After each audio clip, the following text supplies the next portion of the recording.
Hey everyone, I'm working to hit 1,000 subscribers and I need your help to get there. If you enjoy this content, please hit that subscribe button right now.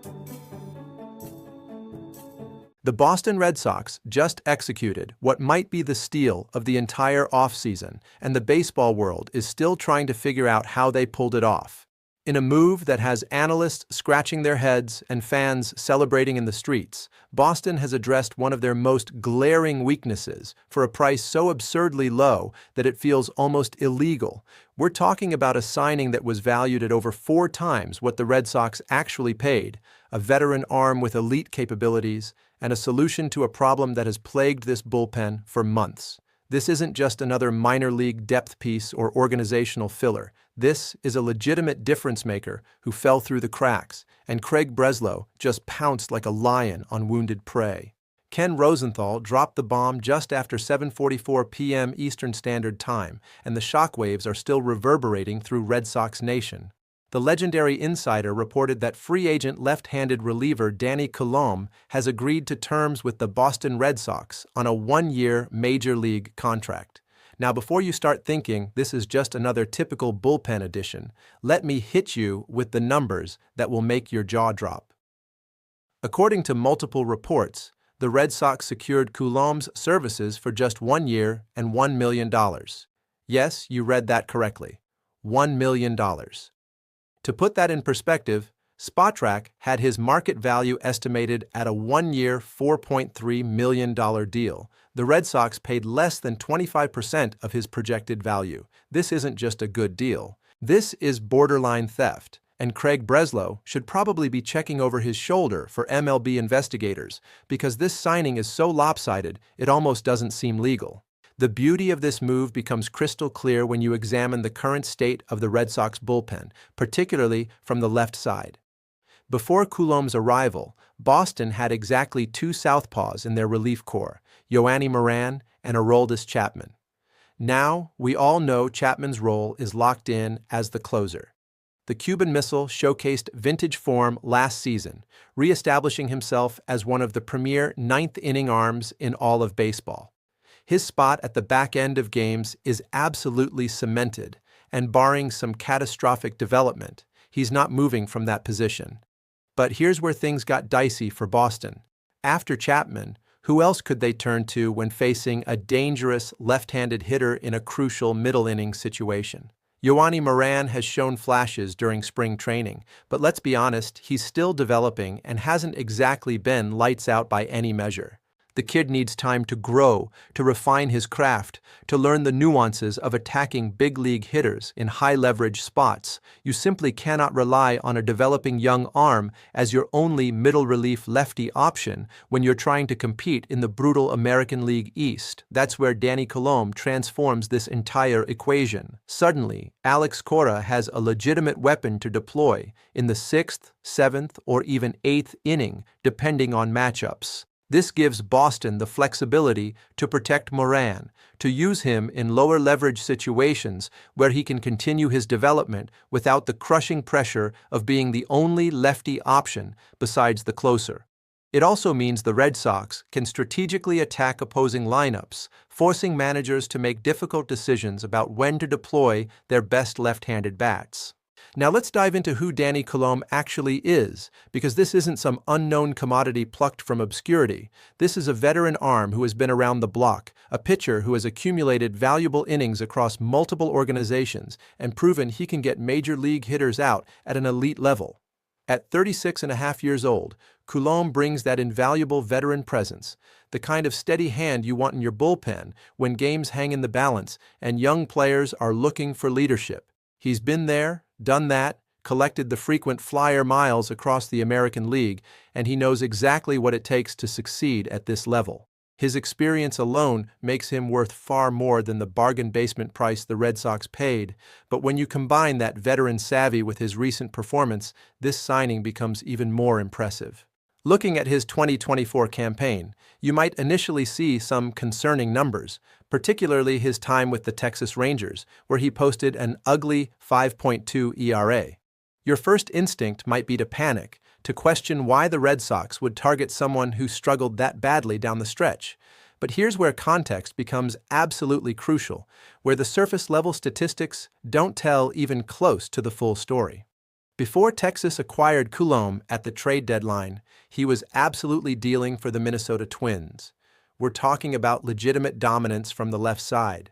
In 40 appearances with Minnesota, Coulombe posted an absolutely filthy 1.16 ERA. Let that sink in for a moment. 1.16. That's not a typo.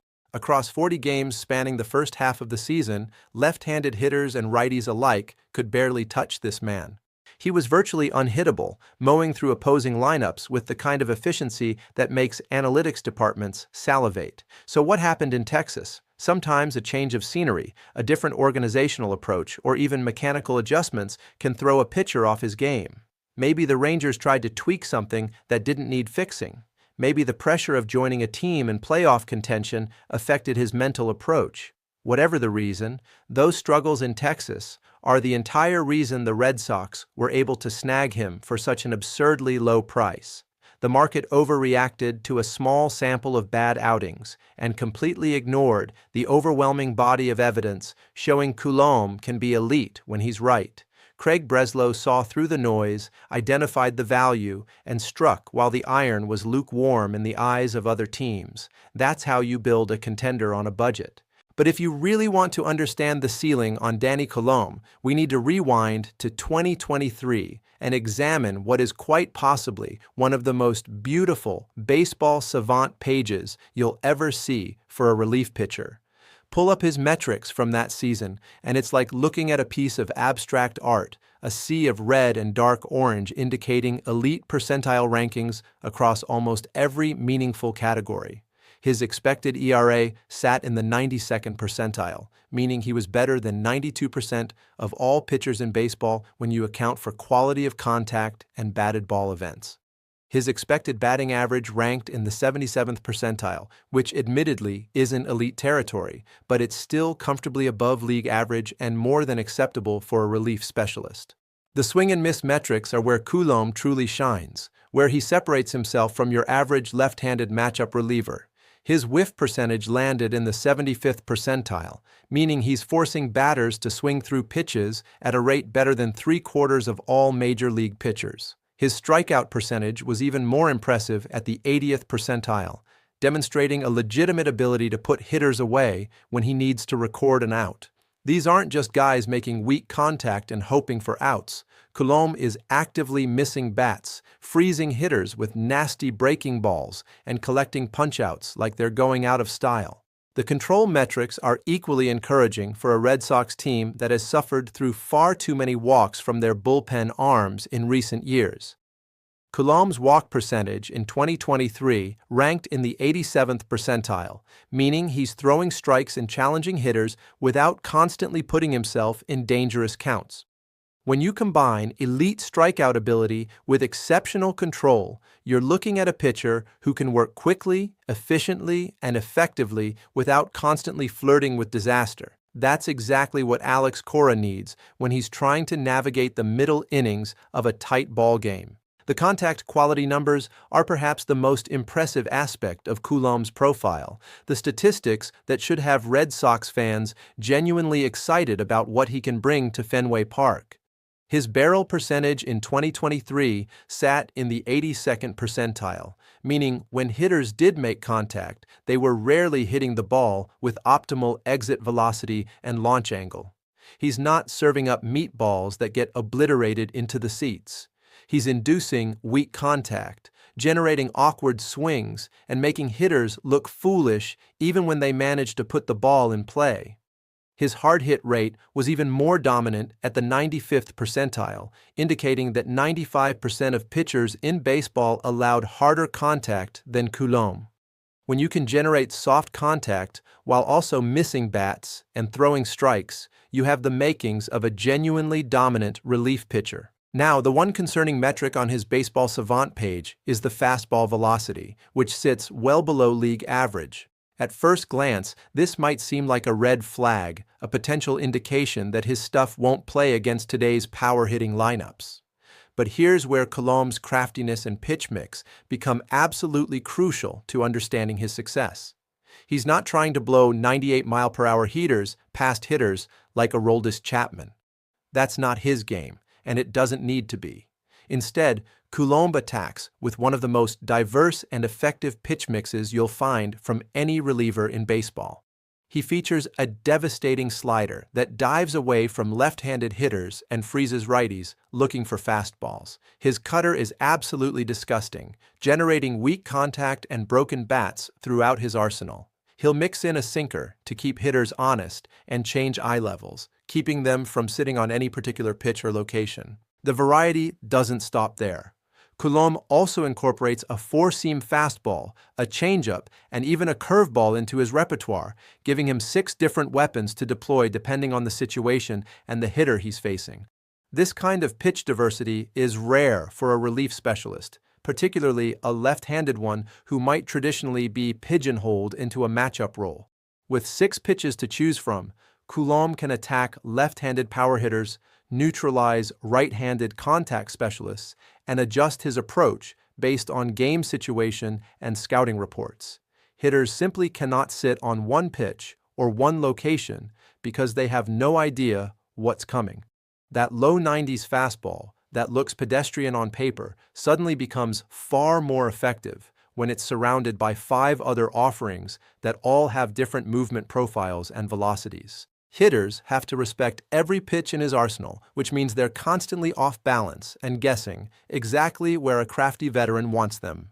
The Red Sox had been identifying this need for weeks, recognizing that their left-handed relief depth was dangerously thin behind Chapman. This wasn't some secret weakness that only the front office could see. Anyone paying attention to Boston's roster construction could identify the glaring hole in their bullpen composition.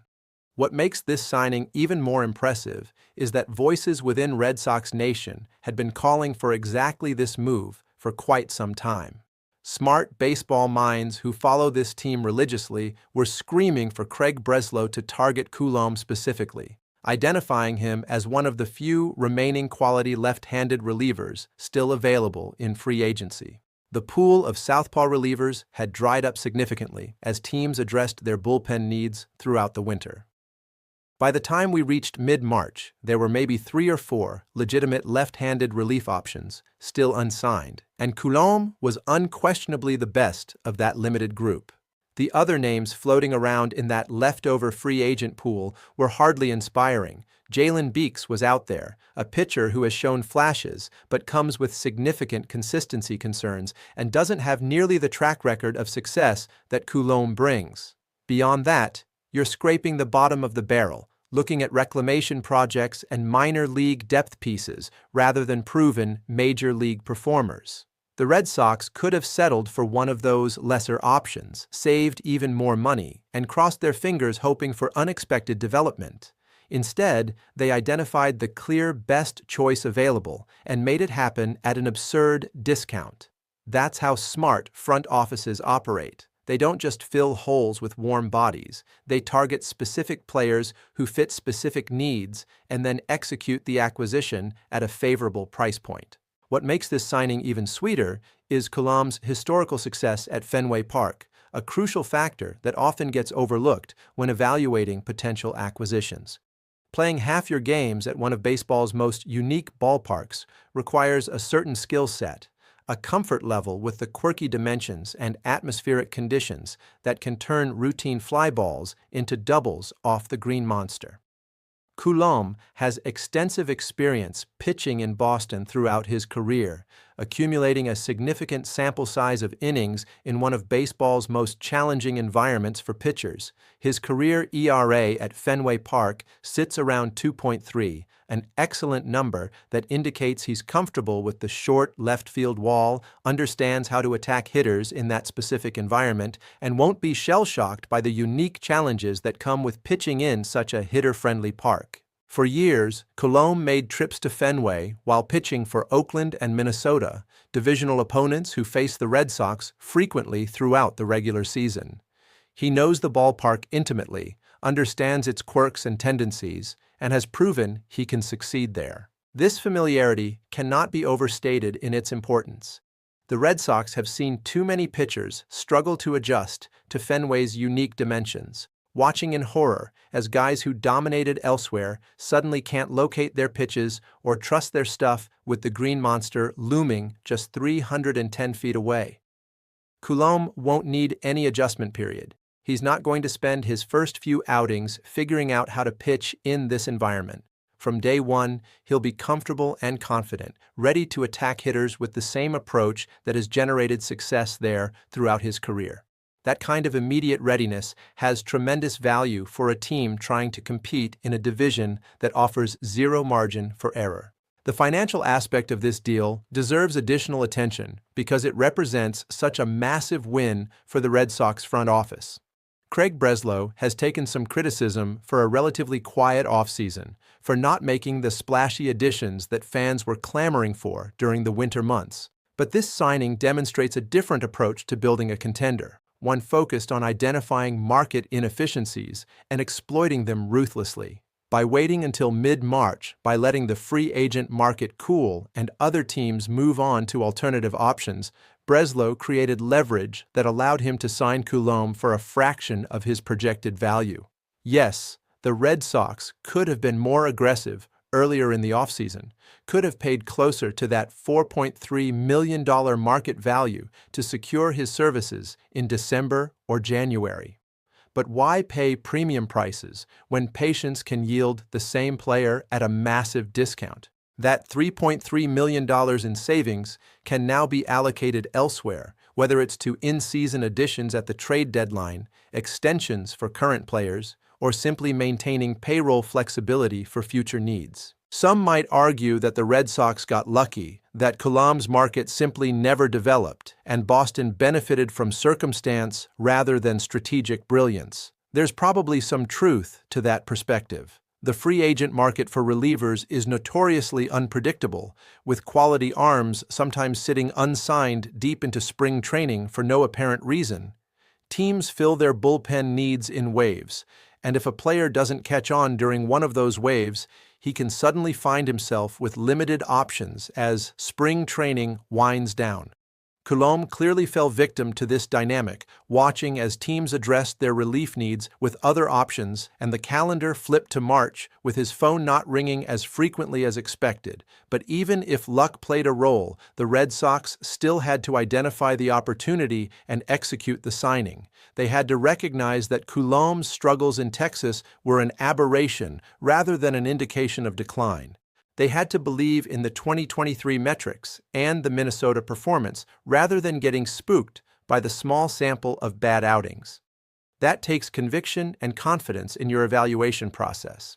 Looking ahead to how Coulombe fits into Alex Cora's bullpen hierarchy, the most likely scenario has him slotting into a seventh-inning role, bridging the gap between the middle relievers and the high-leverage late-innings arms. Picture a typical close-game scenario. The Red Sox starter exits after 6 innings, having kept the team in contention. Cora turns to his matchup relievers and middle relief options to navigate the 6th inning, mixing and matching based on the opposing lineup. Then in the 7th, with the game still hanging in the balance and potentially dangerous left-handed hitters due up, Coulombe enters to shut down that portion of the lineup.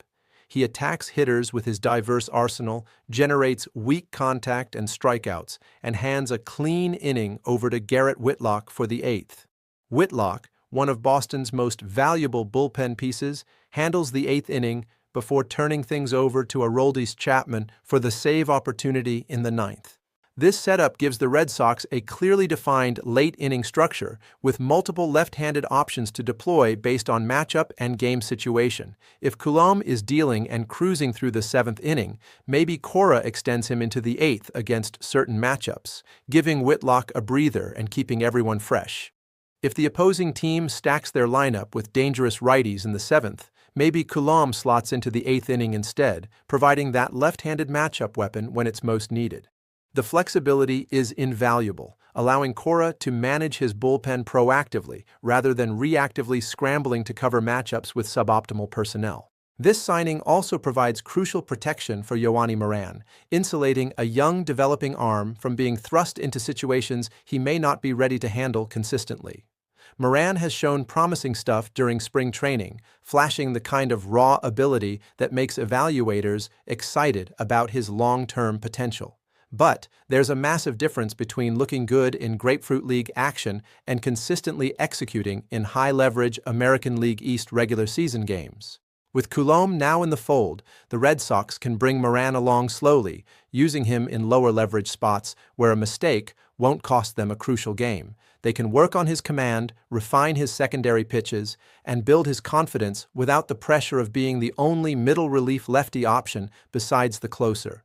If and when Moran demonstrates he's ready for bigger responsibilities, Coulombe's presence doesn't block his development. Instead, it provides insurance and depth, ensuring the Red Sox have multiple viable options rather than desperately relying on a single young arm to deliver beyond his experience level. The veteran leadership aspect of this signing cannot be overlooked either, particularly in a bullpen that features several young arms still learning how to navigate the mental and physical challenges of relief pitching at the highest level. Coulombe has been around the block multiple times, pitching for various organizations and experiencing both success and failure at the major league level. He understands the grind of a 162-game season, knows how to maintain his arm strength and effectiveness from April through September, and can share that wisdom with younger teammates who may be experiencing their first full season in a major league bullpen.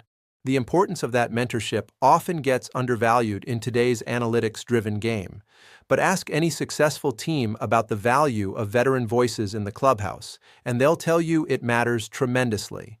Young pitchers watching how a veteran like Coulombe prepares, how he manages his between-appearances routine, how he stays mentally sharp and physically ready can accelerate their own development in ways that go beyond traditional coaching. The Red Sox have also made several other moves this offseason that complement this Coulombe signing beautifully, building a more complete and versatile roster than what they fielded last season.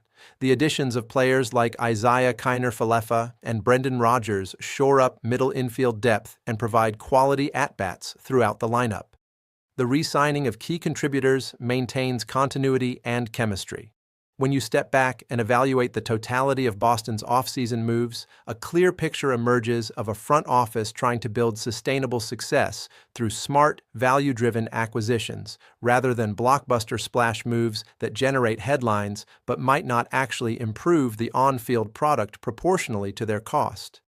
Coulombe fits perfectly into that philosophy. He's not going to sell jerseys or dominate back pages, but he's going to help the Red Sox win baseball games, and ultimately, that's all that matters. The skeptics will point to Coulombe's age and question whether a 36-year-old reliever can maintain effectiveness over a full season, particularly one coming off a campaign that included those struggles in Texas. Those concerns aren't entirely unfounded. Relief pitchers can be volatile, especially as they enter their mid to late 30s, and the accumulated wear on their arms begins to manifest in reduced velocity or diminished movement on breaking balls. But the one-year commitment mitigates most of that risk.